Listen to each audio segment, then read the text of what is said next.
Hello everyone, this is Al Fadi and I'd like to welcome you to a brand new video series that we are entitling The Search for Muhammad.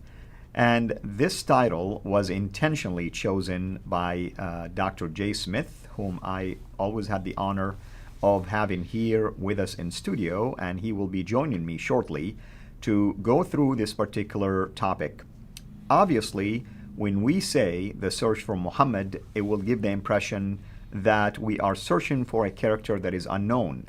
And when we talk about Muhammad, traditionally speaking, again, I want to emphasize, traditionally speaking, it is perceived that he has existed for 1400 years, that if you want to learn anything about him, you can always go to the Quran, or you can go to the Hadith, that is collection of his own sayings, and better yet, you can go to his biography.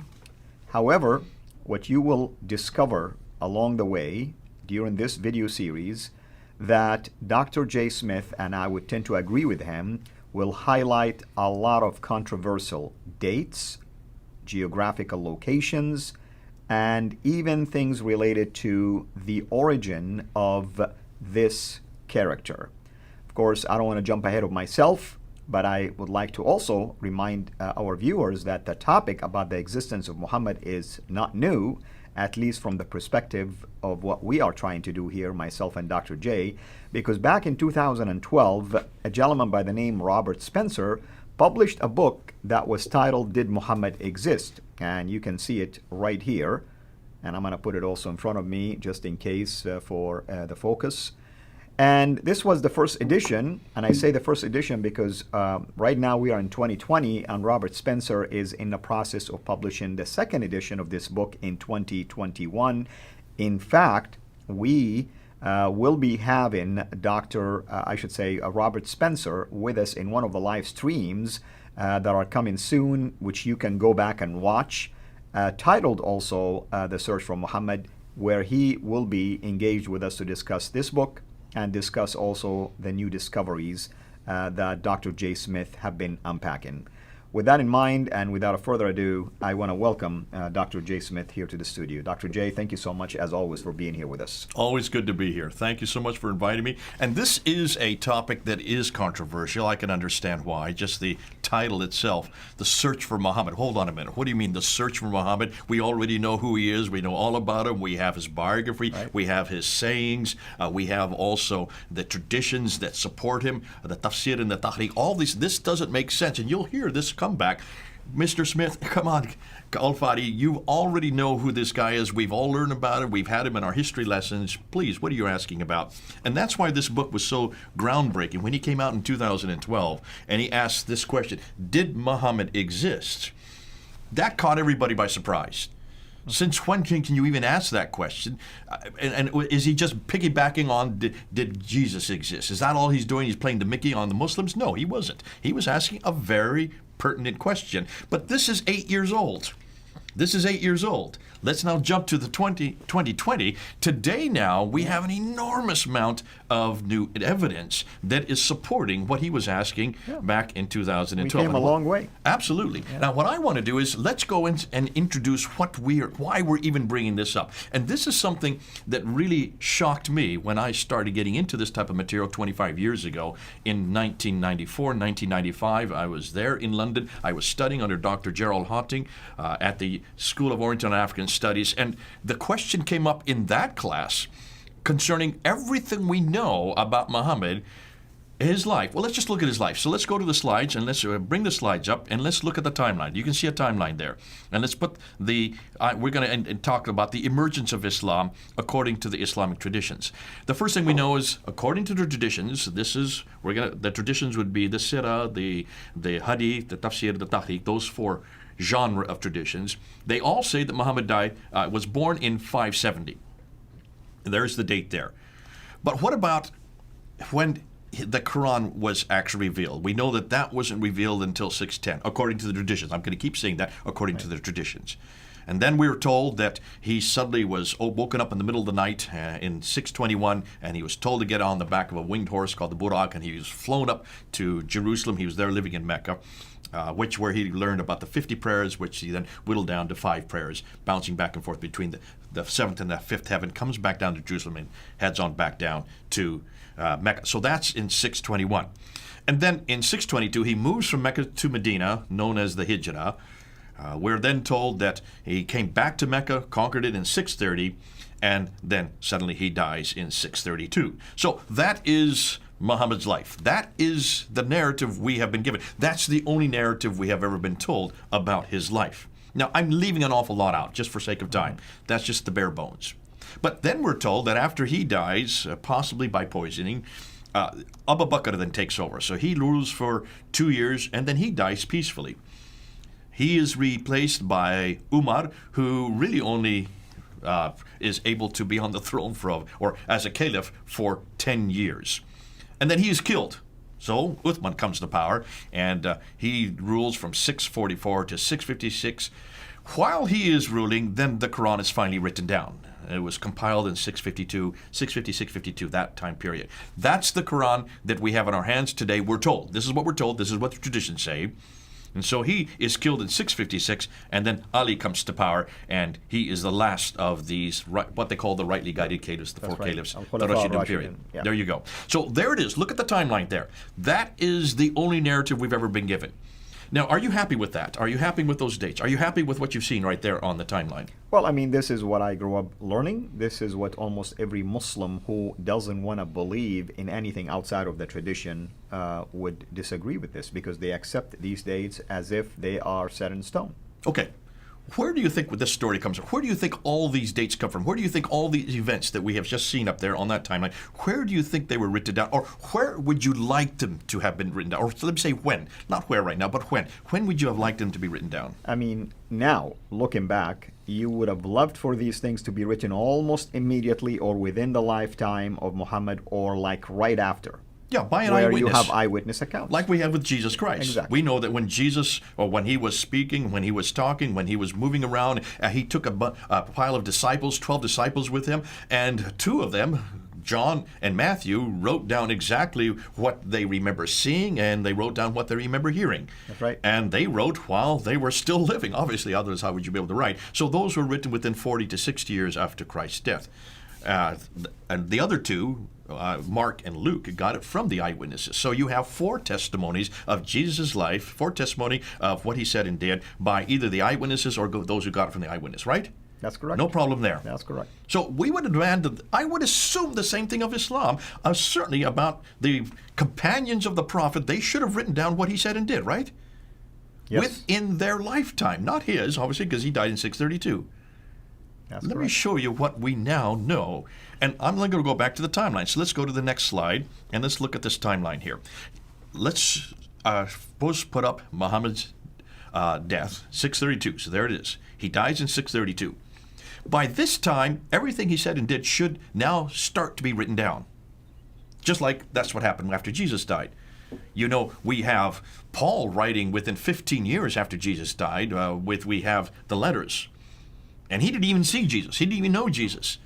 We know that Matthew, Mark, and Luke were written within 40 years of Jesus. Well, so certainly by 660, 670, they're all written down. John would have written by 690. So within 60 years of Christ's death, who died in 33 AD, we have now all 4 Gospels and all of the letters of Paul. We have the whole New Testament written down. And even Paul, I mean, I know you said he didn't see Jesus. What you're meaning, of course, he didn't live with him when he was on earth as one of his apostles. It was an encounter that took place after the resurrected Jesus, of course, met him on the way to Damascus. Yeah. And even there, Muslims attack Paul for what reason? For what you just mentioned. It's like, oh, he wasn't with him, right? You know? And yet they give themselves the right, sadly, to attack the character of Paul. They attack the teaching of Paul.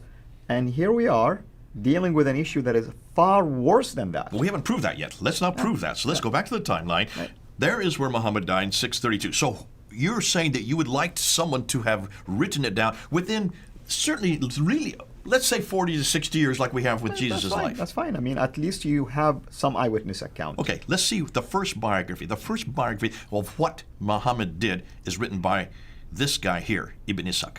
Right. Look at his date, 765. 140 years already, or 30 years after Muhammad's death. That's a problem, isn't it? I mean, it's impossible that Ibn Ishaq lived for that long. No, he did not live for. It's obviously he was not living when Jesus was living. He did not know. I'm sorry. Well, Jesus, of course, Muhammad was living. Right. He would not have known him. He would not have seen him. He would not have heard anything about him. That's right. So you cannot say he's an eyewitness. Did he get it from the eyewitnesses?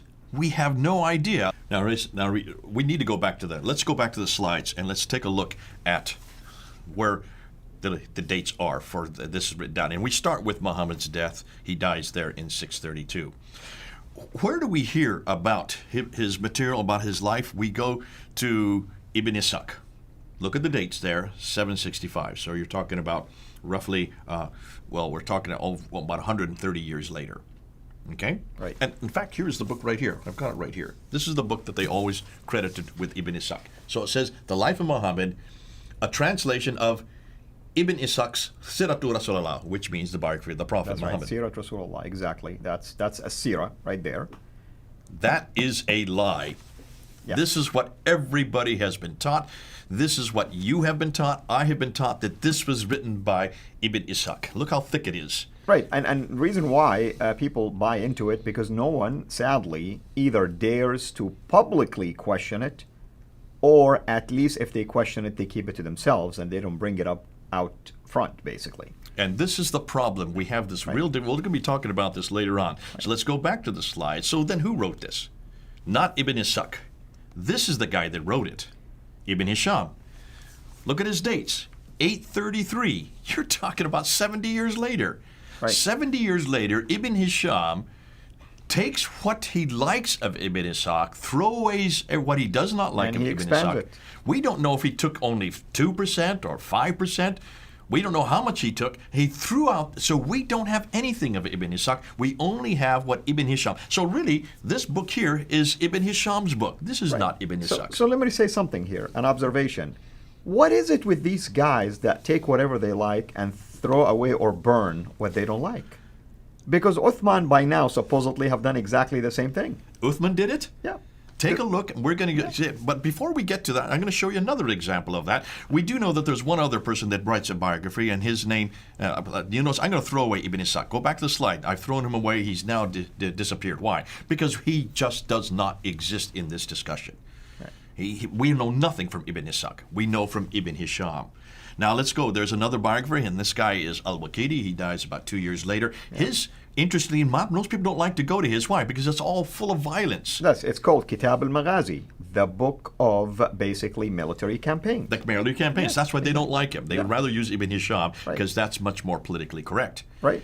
So that's the biography. Those are the two biographies that we're looking at. But there's another genre, and that's what we know as the sayings. The sayings of the Prophet Muhammad, that is the hadith. The first to write them down in a categorized form, to compile them, is Al-Bukhari. Look at his dates, 870. Right. Now, notice, here's another example. Just like we have with Ibn Hisham, throwing away what he doesn't like and retaining what he likes. Al-Bukhari has given 600,000 of these sayings of the Prophet. That's right. And he's told to whittle them down and eradicate that which he didn't like.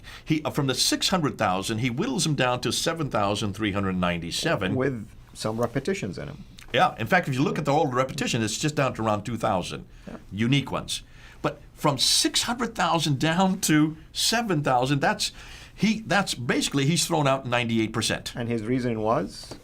Because they are inauthentic. Suspected fabrication. They're fabrication. Yeah. Who says they're fabrication? How does he know what's fabricated? Look at his dates again. 870, that's 240 years after the fact. And another thing, Jay, I mean, now I'm going to be this critical guy who's going to sometimes challenge some of the things you're going to mention, sometimes point out things for the benefit of our viewers. We know Muhammad existed and died in 632 because of these sources. Only because of these sources. That's right. So everything we know about Muhammad's life, his death, about him moving from Mecca to Medina, about his wives, all these things that we know about concerning the background story that is not in the Quran, you have to get all this background story, all these 9 volumes of hadith that we have for Al-Bukhari alone. That 7,397 still make up 9 volumes. What happened to the 98% he threw out? And where is it today? Wouldn't you like to look at it? I would like to look at it. Exactly. So there has been a mass censorship that has gone on. But he's not the only one. Let's go back. Let's go back to the timeline. You also then have Sahih Muslim, who died in 875. Then you have Al-Tirmidhi, who dies in Tirmidhi, 884. Then you have Ibn Majah, who dies in 887, followed by Abu Dawud, who dies in 899, and then An-Nasai. I should let you read their names because my Arabic is desecrated. No problem. An-Nisai. So these are the Sunni, basically canonized hadith, if you wish, sanctioned hadith. These are the collection. 6 canonized ones that are That's right. supposedly Sahih, means perfect. That's right. Now, that's not the only genre. There is two other genres that come up, and there we'll put them in brown. The tafsir, which are the commentaries on the Quran, and then you have the tariq, which are the histories of mankind. Those are the 4 genres. Who is the first to write down the tafsir and tariq? Well, it's this character right here, At-Tabari. Tabari, exactly. But look at his dates. I know. That's I mean, the 10th century. It's fascinating. In fact, Muslims point us out to Ibn Abbas and they say, well, Ibn Abbas is the father of tafsir. He might be, but we don't have any of his writing. No, and we're dependent on people like Al-Tabari to report to us. Report us. Exactly. Again, it's the same thing that Al-Bukhari did. It's the same thing that Ibn Hisham did. They just reported what they wanted you to know. They just took what they considered to be the narrative that they were interested in, and they threw out anything that disagreed with it. Yeah. So basically what we're saying is everything, and let's look at the timeline here, everything we now know about this man named Muhammad, about how Islam began, how about everything began, it is not beginning to be written down for 201 years. Here's another thing I wanted to mention just quickly about the tafsir, for instance, starting with Tabari. 300 years later, you get to another gentleman, Al-Qurtubi, okay? And here is what you discover between Tabari and Qurtubi, is that you are going to notice that Tabari starts giving opinions not supported by, for instance, hadith or anything like that. You get to Qurtubi and they start picking up on backing up their claims with hadith and with tafsir and things like that, with Quranic verses. Why? Those things have established by then. Now they have things to use as pretext for their opinions. Mm-hmm. I mean, everything is pointing to something that took place in this gap. Obviously, and we're going to get to that because go back to the timeline. I want to show you something else. When we get back to the timeline, let's just go and take that 200 years out and let's replace it with this guy here, Abdul Malik. Abdul Malik is the one that we have been saying for the longest period. You and I have mentioned this a number of years ago, that this guy is the one that introduces the Shahada there on the coins and on the Dome of the Rock and also on the Caliphal Protocols. Look at his date, 692. So we're talking about 141 years after him that you start to get this narrative that he is introducing, right? But I want to go even one step further. I want to bring up Abbasids. The Abbasids come to power in 749. As we go through this series, I'm going to keep coming back to this point. It's the Abbasids that we need to give credit to, because the Abbasids are the one that actually create this new narrative. And they have a problem with the Umayyads, including Abdul Malik. They have an enormous hatred for anything that came earlier. They hate the Umayyads. They want anything to do with the Umayyads. So really, if you're going to talk about this new narrative that is now being introduced by Ibn Hisham, Al-Waqidi, Al-Bukhari, Sahih Muslim, Tirmidhi, Majah, Dawud, Nasai, and also Tabari, you need to go back to when did this all begin, and you need to go back to the Abbasids. Now let's look at the timeline again. Look at the Abbasids, It was 749. under their watch, basically. Absolutely. Yeah. Ibn Ishaq is the one that first comes. He is the first one that introduces that narrative in 765. But Abbasids are 84 years ahead of this. They're 84 years before it actually gets categorized. Let's go put up and let's make sure, let's remind ourselves about our good friend Ibn Ishaq, who we haven't used before. His narrative is a good 68 years before they finally get the one that they want really codified for the whole world to see. Mm-hmm. So can you see, we're not talking about 5 or 10 years, we're not talking about 22 years like Muslims like to believe, that everything happened in a 22-year period from 610 to 632. No, we're not. We're talking 200 years later, but not just 200 years. Even by the time the Abbasids come to power in 749, that Ibn Ishaq was the first one to write down that story of this man that they're going to create as their prophet. We're going to tell you why they had to create him as a prophet. That's yet to come in other episodes. But even his is not good enough. Another 68 years, they finally come up with the canonized form of who this prophet is, and that's Ibn Hisham. Now can you see, it takes him another 40 years to even start introducing his sayings. His sayings don't even come into appearance until 870.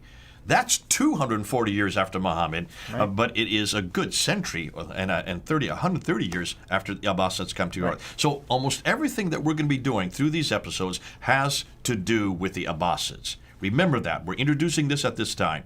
Now, what I want to do is I want to show you one other thing. Let's look at the directions. Let's look and see where these guys came from. And maybe we can put that into another episode. Absolutely, absolutely. What do you want to show?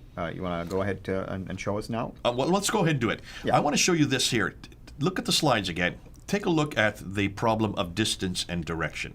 When you look at this, you will notice that the Islamic traditions say everything happened in Mecca and Medina, these two cities down here. That's right. All of the traditions, that includes the Sirah, the Tafsir, the Tahriq, the Hadith, they all say it happened in those two cities that are circled And the in green. Ottomanic basically recension took place there, and the decimation of the Quran took place from there. I mean, that's the what they're tradition. telling you. That's right. Look how far south they are, all right? Right. I'm going to say absolutely not. And this is where people need to start looking on a map and show where all these guys who are writing these things, where these guys came from. Let's start with our good friend. First of all, let's ask, where is it that they all are residing? They're living in a place called Baghdad. Now remember, be careful. The name Baghdad comes into existence in the 9th century. Before it was the 9th century, it was called Ctesiphon. I'm going to use the word Baghdad. I know some people will jump on me. Yasser Qadi jumped on me for calling it Baghdad at the time of Uthman. If I were to say Ctesiphon, no one knew what I was talking about. You always use the modern day name. So Baghdad is the name. Let's take a look at Baghdad. There it is up there. Fascinating. It's 1,800 kilometers north of Mecca. That's a huge distance. People aren't putting this on a map. What's more, we also know that Ibn Hisham is the one that writes what we know is the biography. He was actually born in Basra, but he did his work in Cairo. And actually, let me back up on that. He was born in Basra, he grew up in Cairo, he actually did his work in Baghdad. So take a look at those 3 dots there. We do know that Cairo is a good 1,600 kilometers from Mecca, and we know that Basra is a good 1,800 kilometers from Mecca. Huge distances we're talking about here. None of these guys, so far, have been down in Mecca, Medina. They're much further north. What about, let's talk about Al-Bukhari. He's the one that writes down the Hadith. He's from Bukhara. And where is Bukhara? Well, Bukhara is what is today Uzbekistan. In Persia, today is and that Uzbekistan. area There it and is on the beyond, map. You know, there you go. Back then there was no Uzbekistan. That's just for modern people. Bukhara. That's why he's known as Bukhari from the name. His name is given. Now, how far is that from Mecca? Well, that's 4,200 kilometers from Mecca. Right. Let's talk about Al-Tabari, who is the one that introduces the Tafsir.